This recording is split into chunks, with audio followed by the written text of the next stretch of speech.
بتانے جا رہے ہیں وہ ہے ناک کی بدبو۔ اسباب کے لحاظ سے عموماً یہ پرانے زکام کے سبب سے ہوتا ہے، لیکن ناک میں چوٹ لگنا یا ناک میں غیر جنس یا زخم وغیرہ کا ہونا، کبھی چیچک یا خسرہ یا عطشت کے سبب سے بھی یہ بیماری ہو جایا کرتی ہے۔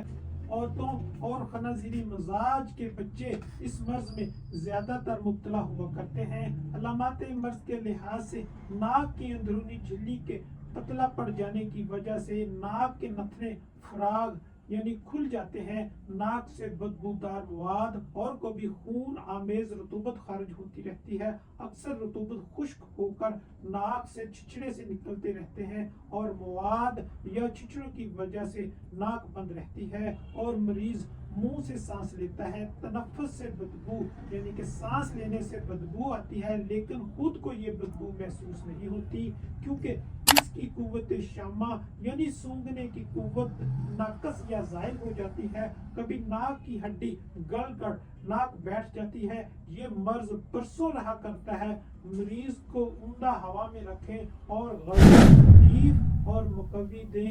اس کے لیے ہم نے ایک عطر تیار کیا ہے جو ناک کی بدبو اور ناسور میں نہایت مفید ہے۔ کسی کو بھی ناک کی بدبو کا مسئلہ ہو تو وہ اسکرین پر دیے گئے نمبر پر رابطہ کر کے اپنا آرڈر بک کروا سکتے ہیں۔ اللہ تعالیٰ ہم سب کا حامی و ناصر